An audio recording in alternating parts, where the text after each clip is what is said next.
श्री शिवाय नमस्तुभ्यम।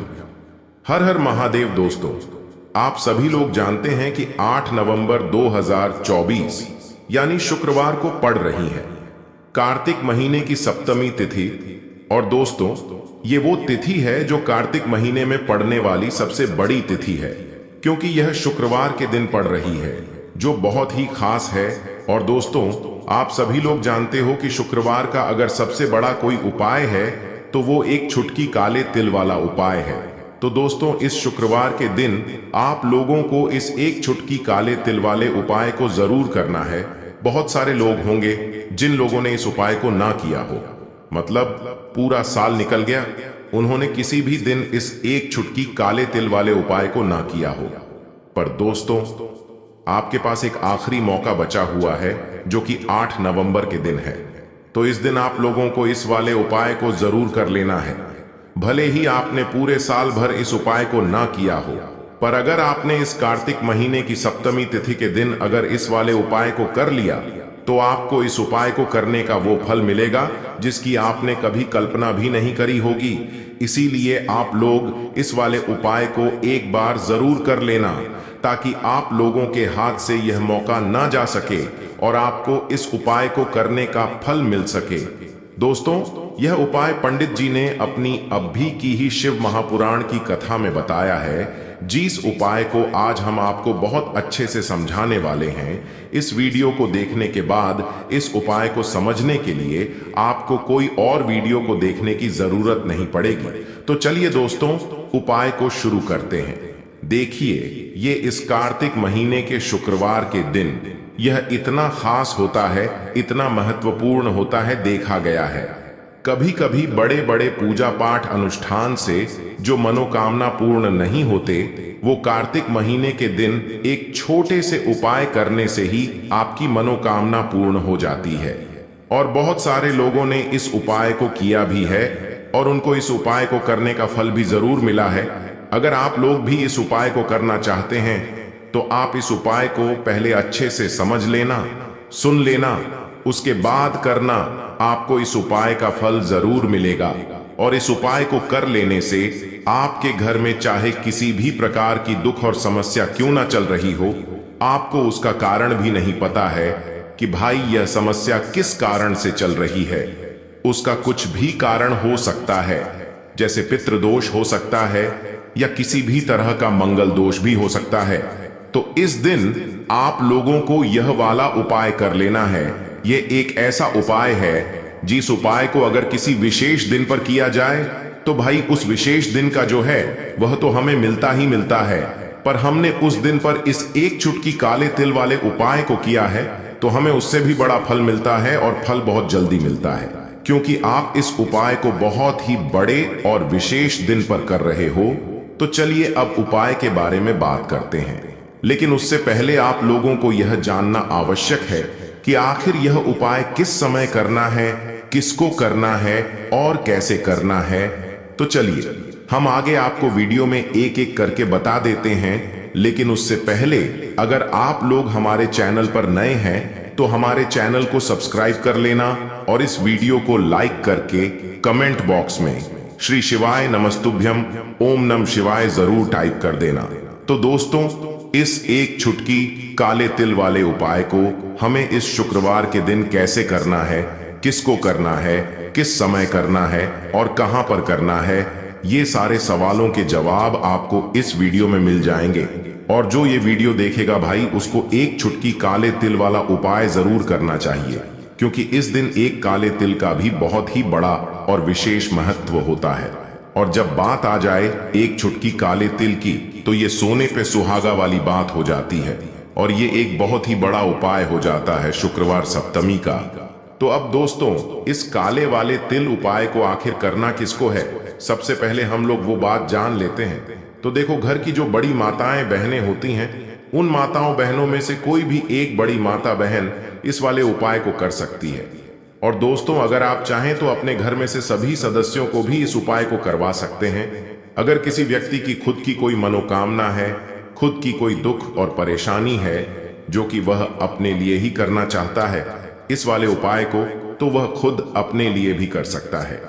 बाकी अगर कोई घर में से ऐसा है जो कि अपने पूरे घर परिवार की सुख और शांति के लिए ये वाला उपाय करना चाहता है तो भाई वह भी कर सकता है, उसमें भी कोई दिक्कत वाली बात नहीं है। कहने का मतलब ये है कि इस उपाय को हर एक सदस्य भी कर सकता है और पूरे घर परिवार के सदस्य के लिए घर की बड़ी माताओं बहनों में से कोई एक माता बहन भी कर सकती है। माताएं बहनें अगर घर में उपस्थित न हो या वो यह वाला उपाय न कर पा रही हो तो फिर घर का कोई बड़ा सदस्य भी इस काले तिल वाले उपाय को कर सकता है, चाहे फिर वह पुरुष ही क्यों ना हो, उसमें कोई भी दिक्कत वाली बात नहीं है।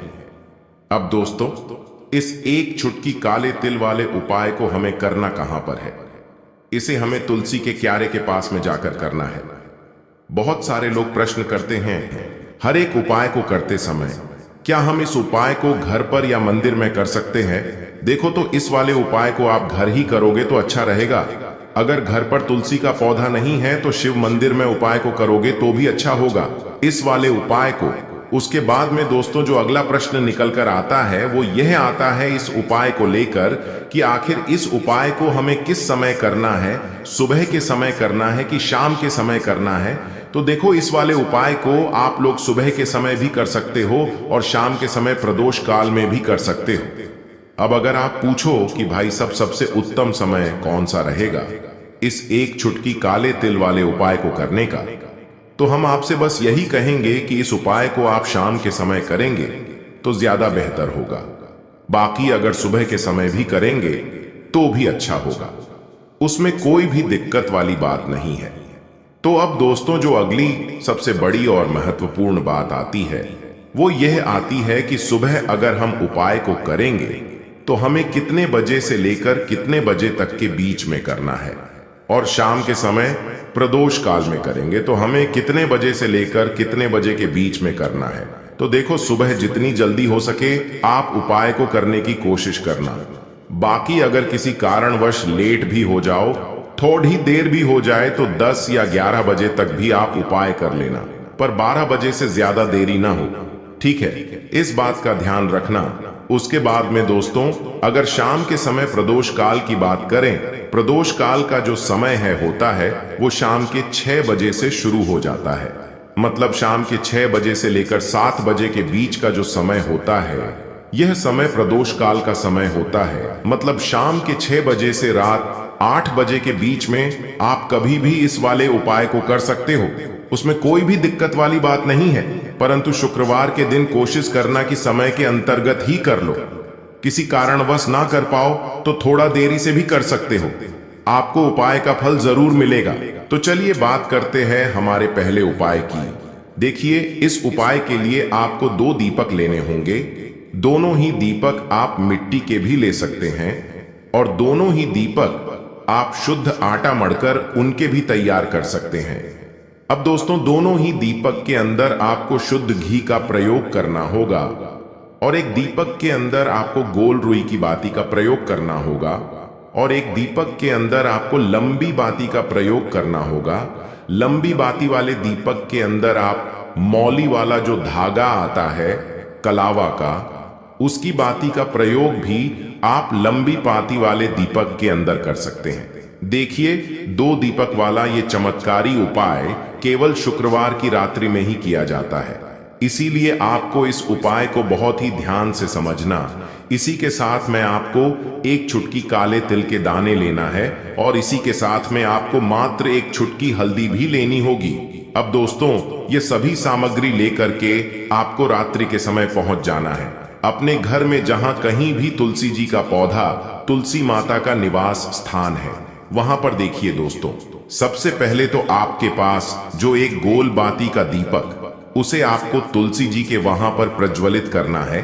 दीपक को प्रज्वलित करते समय आपको ओम नमो भगवते वासुदेवाय इस मंत्र का 11 बार जाप कर लेना है। अब देखिए दोस्तों, आप जो एक चुटकी काले तिल के दाने लेकर के आए हैं उन्हें आपको अपने सीधे हाथ में रखना है और जो आपने गोल बाती वाला दीपक प्रज्वलित किया है माता तुलसी जी के वहां पर, उसके ऊपर से आपको इन एक चुटकी काले तिल को घड्डी की दिशा में घुमाना है आपको अपना नाम और अपनी गोत्र को बोल देना है और फिर आपको इन काले तिल को उससे जलते हुए दीपक के अंदर डाल देने हैं। देखिए, काले तिल भगवान विष्णु के पसीने से उत्पन्न हुए हैं और जब भी हम यह दीपक नवमी की रात्रि में प्रज्वलित करते हैं तो इससे हमें हमारे कर्ज में राहत मिलती है, हमारे जीवन में धन प्राप्ति के नए नए मार्ग खुलते हैं। हमारा अगर कोई भी कार्य रुका हुआ है तो वह भी परिपूर्ण होता है। देखिए, गोल बाती का जो दीपक है, विशेषकर हम माता तुलसी के वहां पर भगवान विष्णु और माता लक्ष्मी के निमित्त प्रज्वलित कर रहे हैं। इस प्रकार से आपको ये दीपक प्रज्वलित कर देना है। अब जो आपके पास लंबी बाती का दीपक है, एक छुटकी हल्दी है, तो इससे आपको लेकर के पहुंचना है अपने घर के मंदिर में। आपके घर के मंदिर में माता लक्ष्मी की जो भी प्रतिमा ही मूर्ति है, उनके सामने सबसे पहले तो आपको ये लंबी बाती का दीपक रखना है। फिर आपको दीपक को प्रज्वलित कर देना है। दीपक को प्रज्वलित करते समय आपको ओम महालक्ष्मी नमः इस मंत्र का जाप करते रहना है। अब दोस्तों, आपके पास जो एक छुटकी हल्दी है, उसे आपको अपने सीधे हाथ में रखना है और इस एक छुटकी हल्दी को आपको उस दीपक के ऊपर से 11 बार घड्डी की दिशा में घुमाना है और आपको ओम महालक्ष्मी नमः मंत्र का जाप करते रहना है और इस एक छुटकी हल्दी को आपको उसे दीपक के अंदर डाल देना है।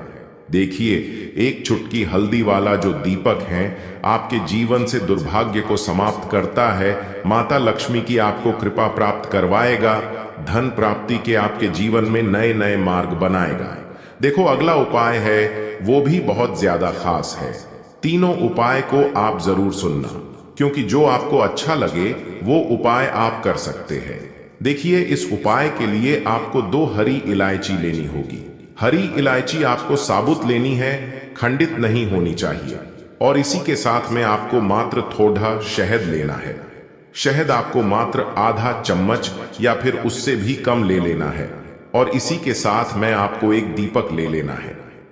दीपक आप चाहे तो मिट्टी का भी ले सकते हैं और आप चाहे तो शुद्ध आटा मढ़कर उसका दीपक भी आप तैयार कर सकते हैं। इस दीपक के अंदर आपको मौली का जो धागा आता है, कलावा का, उसकी बाती का प्रयोग करना होगा।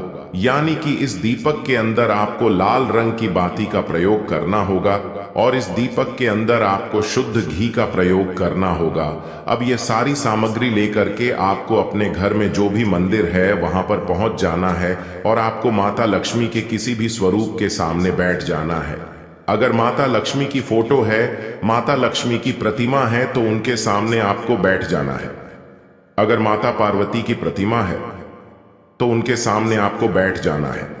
यानी कि किसी भी माता के स्वरूप के सामने आपको बैठ जाना है। अब देखिए, सबसे पहले तो आपको माता रानी के सामने थोड़ी सी चावल की ढेरी बना देनी है। यानी कि थोड़ी सी अक्षत के दाने आपको माता रानी के सामने रखना है। उसके बाद आप जो एक दीपक लेकर के गए हैं, उस दीपक को आपको उन्हीं चावल के दानों के ऊपर रख देना है और फिर इस दीपक को आपको माता रानी के सामने प्रज्वलित कर देना है। देखें, इस दीपक को प्रज्वलित करते समय आपको ओम महालक्ष्मी नमः इस मंत्र का लगातार जाप करते रहना है। दीपक को प्रज्वलित करने के बाद आप जो 2 हरी इलायची लेकर के गए हैं, उसमें से एक हरी इलायची को तो आपको उसी दीपक के अंदर डाल देनी है और वहीं पर आपको कम से कम 21 बार ओम महालक्ष्मी नमः इस मंत्र का जाप कर लेना है।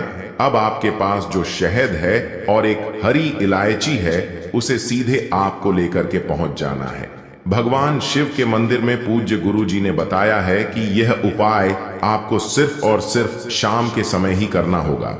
शाम को जब भी सूर्यास्त का समय होता है तो उस समय आपको ये उपाय करना है। लेकिन सबसे पहले तो आपके पास जो एक हरी इलायची है, उसे आपको उस शहद के अंदर अच्छे से डुबो देना है। यानी कि शहद का लेपन उसे हरी इलायची के ऊपर चारों तरफ आपको कर देना है। अब यह जो शहद से युक्त हरी इलायची है, इससे आपको भगवान शिव के शिवलिंग पर अर्पित कर देनी है और आपको वो श्री शिवाय नमस्तुभ्यम इस मंत्र का लगातार जाप करते रहना है। फिर इसके बाद आपको एक लोटा जल भी अपने साथ लेकर के जाना। तो यह एक लोटा जल भी आपको धीरे धीरे शिवलिंग पर समर्पित कर देना है और आपको श्री शिवाय नमस्तुभ्यम इस मंत्र का जाप करते रहना है। फिर इसके बाद आपको अपने घर आ जाना है। इस प्रकार से आपको ये उपाय कर लेना है। तो चलिए दोस्तों, जान लेते हैं गुरुजी द्वारा बताए गए दूसरे उपाय के बारे में। देखिए, इस उपाय के लिए आपको लेना है 11 चावल के दाने। गुरुजी ने कहा है चावल के दाने खंडित नहीं लेने हैं, बिल्कुल साबुत होने चाहिए। उसके साथ में आपको लेना है एक बेलपत्र। बेलपत्र का भी एक नियम है, अगर आपके पास बेलपत्र नहीं है तो आप शिवलिंग से उठाकर उसको पुनः शुद्ध जल से धोकर इस्तेमाल कर सकते हैं। इस प्रकार आपको बेलपत्र लेना है। इसके बाद आपको एक लोटा जल लेना है। अब ये सब सामग्री लेकर आपको जाना है महादेव के मंदिर में। देखो, अब आपको उत्तर साइड में खड़े हो जाना है और सबसे पहले आपको एक बेलपत्र अपने हाथ पर और 11 चावल दाने रखकर शिवलिंग के ऊपर अपना नाम और गोत्र बोलते हुए समर्पित कर देना है और ओम नमः शिवाय श्री शिवाय नमस्तुभ्यं का लगातार जाप करना है। अब आपको जो एक लोटा जल साथ में लेकर आए थे उसे धीरे धीरे बेलपत्र और चावल दाने के ठीक ऊपर आपको समर्पित करते जाना है और शिव पुराण के मूल मंत्र श्री शिवाय नमस्तुभ्यं का 11 बार जाप करना है और अपनी मनोकामना बोलते जाना है। देखो, बस छोटा सा उपाय करना है, देखना एक दिन आपके सब काम बनने लग जाएंगे। गुरुजी का बहुत ही विशेष उपाय है। चलते हैं तीसरे उपाय की तरफ। देखिए, इस उपाय के लिए आपको एक तांबे के पात्र के अंदर सबसे पहले अपने घर से शुद्ध जल लेना है। फिर इसी के साथ में आपको मात्र थोड़ा सा शहद लेना होगा। शहद आपको आधा चम्मच या फिर उससे भी कम लेना है और इसी के साथ मैं आपको एक प्यारी सी बेलपत्र ले लेनी है।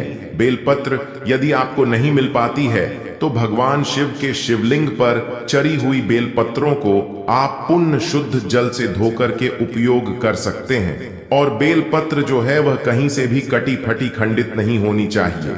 अब ये तीनों सामग्री लेकर के सीधे आपको पहुंच जाना होगा भगवान शिव के मंदिर में। ये उपाय सुबह से लेकर के शाम तक किसी भी समय कर सकते हैं। देखिए, सबसे पहले तो आपके पास जो शहद है उससे आपको अपने सीधे हाथ की चींटी उंगली के जो पास वाली उंगली होती है अनामिका उंगली, उसमें थोड़ा सा शहद आपको लेना है और इससे फिर आपको शिवलिंग पर जहां माता सुंदरी का स्थान होता है वहां पर आपको ओम का निर्माण करना है। लेकिन जलाधारी के बिल्कुल बीच में जो स्थान होता है उससे माता अशोक सुंदरी का स्थान कहते हैं और इसी स्थान पर आपको शहद से ओम का निर्माण करना है। अब दोस्तों, आपके पास जो एक बेलपत्र है उससे आपको अपने सीधे हाथ की हथेली पर रखना है और महादेव से आपको अपनी वह विशेष मनोकामना, आपके जीवन में जो भी संकट चल रहे हैं, जो भी समस्याएं चल रही हैं, जो भी जीवन में दुर्भाग्य बना हुआ है, आप अपने किसी भी कार्य में सफल नहीं हो पा रहे हैं, तो जिस भी प्रकार की आपकी समस्या है उसे दूर करने के लिए आपको महादेव से प्रार्थना कर लेनी है।